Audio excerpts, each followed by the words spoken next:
We want to take you now to the White House, where President Biden is delivering remarks. Remembrance and resolve of promise and possibilities. Before me stands monuments of the greatest and the goodness of our nation. Monuments of light and liberty. There's a towering memorial to George Washington, the general who led our revolution, the president who set our nation on its course. There's a memorial to Thomas Jefferson, whose words about liberty and equality literally changed the world. And across the tidal basin, from the Jefferson Memorial, there stands Dr. Martin Luther King Jr., his arms crossed, his eyes fixed ahead toward the promised land where equality is not only an aspiration, but a reality.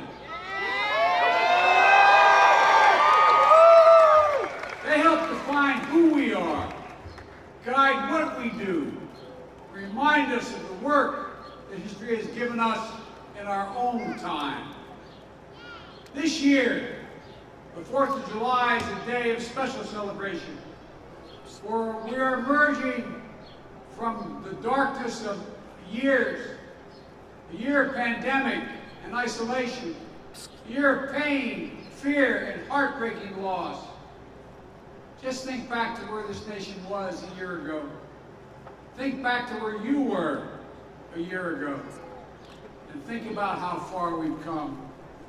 From silent streets to crowded parade routes lined with people waving American flags. From empty stadiums and arenas to fans back in their seats cheering together again. From families pressing hands against a window to grandparents hugging their grandchildren once again. We're back traveling again. We're back seeing one another again. Businesses are opening and hiring again. It took a plan. We're seeing record job creation and record economic growth. The best in 4 decades, and I might add, the best in the world. Yeah! Today, all across this nation, we can say with confidence, America is coming back together. Yeah! 245 years ago, we declared our independence from a distant king. Today, we are closer than ever to declaring our independence from a deadly virus. That's not to say the battle against COVID-19 is over. We've got a lot more work to do. But just as our declaration in 1776 was not a call to action, not a reason for complacency or a claim of victory, was a call to action. The same is true today. Back then, we had the power of an idea on our side. Today, we have the power of science. Thanks to our heroic vaccine effort, we've gained the upper hand against this virus. We can live our lives. Our kids can go back to school. Our economy is roaring back. Don't get me wrong, COVID-19 has not been vanquished. We all know powerful variants have emerged, like the Delta variant. But the best defense against these variants is to get vaccinated.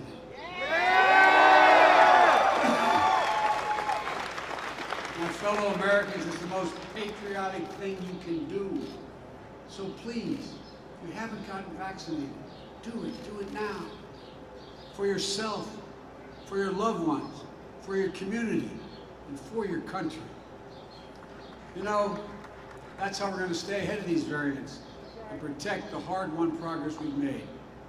We never again want to be where we were a year ago today. So today, while the virus hasn't been vanquished, we know this: it no longer controls our lives. It no longer paralyzes our nation. And it's within our power to make sure it never does again. And for that, we can thank the scientists and researchers the educators, and all the other frontline and essential workers, like many of you here today, who became the light to see us through the darkness. I hope you know that you, the American people, have been part of one of the most remarkable achievements in American history. But in this moment of joy, we know that this day falls hard on all those who've lost a loved one. As I've told you before, each day I carry a card in my pocket with my schedule on it. And the back of that schedule, on that card, I have the number of Americans who've lost their lives to COVID, the precise number. As of tonight, that number is 603,018 people have lost their lives. There are husbands and wives, mothers and fathers, sons and daughters, brothers and sisters, grandparents, friends, neighbors, co-workers. And we also remember all those who lost this year, that we lost and families lost to other causes of death and cruel twists of fate. They too left behind loved ones, unable to grieve or mourn or find closure. Each of them meant the world to someone they left behind. And those of you who've been through all this know that to heal, you have to remember. We have to remember them. And we will. We'll commit to always remember them. That's what we'll do. I've long said that America is unique. Unlike every other nation on earth, we were founded based on an idea. We hold these truths to be self-evident, that all people are created equal, endowed by their Creator with certain unalienable rights, among them life, liberty, and the pursuit of happiness. And while we've never fully lived up to those words, we have never given up on them. They continue to animate us, and they remind us what at our best we as Americans believe. We Americans, we believe in honesty and decency, in treating everyone with dignity and respect, giving everyone a fair shot, demonizing no one, giving hate no safe harbor, and leaving no one behind. We lead by the power of our example, not the example of our power. We're part of something so much bigger than ourselves. We stand as a beacon to the world. It's a code. It's a code, uniquely American code. It's who we are. To all the service members and their families who are here tonight, today, all of you serving around the world, it's the greatest honor to serve as your Commander-in-Chief. Jill and I,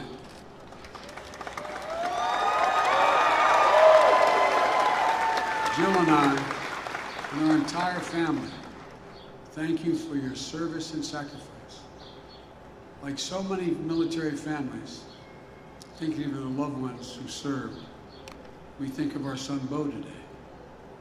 You're all part of a long chain of patriots who pledged their lives and their sacred honor in defense of this nation and democracy around the world, for freedom and fair play, for peace and security and opportunity, for the cause of justice, for the soul of America itself. But the defense of all that we love doesn't fall on your shoulders alone. It falls on all of us, every one of us, every American. Each day we're reminded there's nothing guaranteed about our democracy, nothing guaranteed about our way of life. We have to fight for it, defend it, earn it. Folks, it's up to all of us to protect the right to life, liberty, and the pursuit of happiness, the right to equal justice under the law, the right to vote and have that vote counted, the right to breathe clean air, drink clean water, and know that our children and grandchildren will be safe on this planet for generations to come. The right to rise in the world as far as your God-given talent can take you, unlimited by barriers of privilege or power. One of the great gifts of the spirit of independence. And think about this. One of the great gifts is our capacity to see ourselves whole and see ourselves honestly. What we've gotten right, what we've gotten wrong. It's a measure of the greatness of America, and we are a great nation. We don't seek to bury the wrongs. We face it. We work to make it right.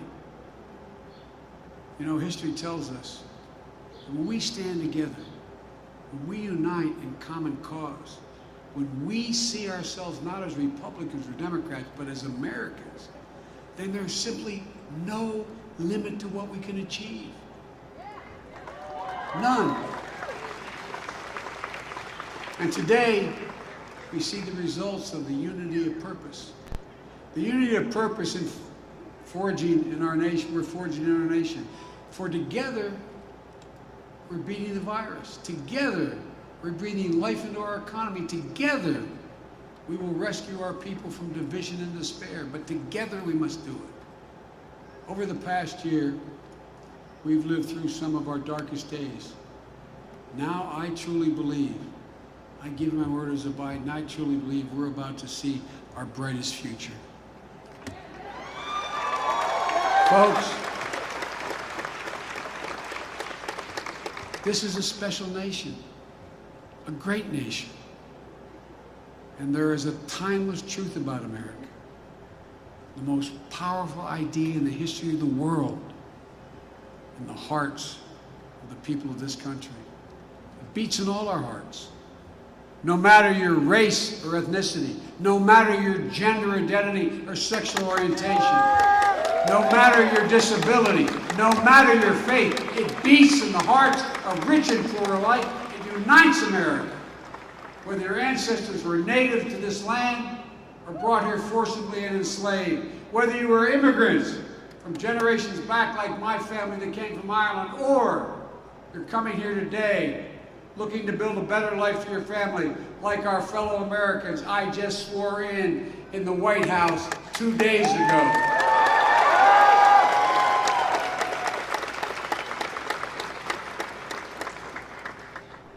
The American creed, we use that phrase, the American creed, is we're all equal, created equal. It was written a long time ago. But the genius is that every generation of Americans has expanded it wider and wider to include those who were excluded before. That's why it's never gathered dust in our history books. It's still alive today. Alive in our hearts, alive in the work of our hands, alive not only in the history we read, but in the history we're making. My fellow Americans, now, we are the guardians of that very idea of America. It's up to us to save it, to preserve it, to build on it. And I know we will.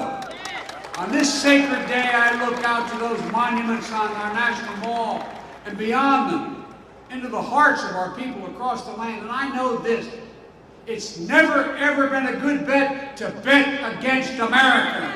Never. We just have to remember who we are.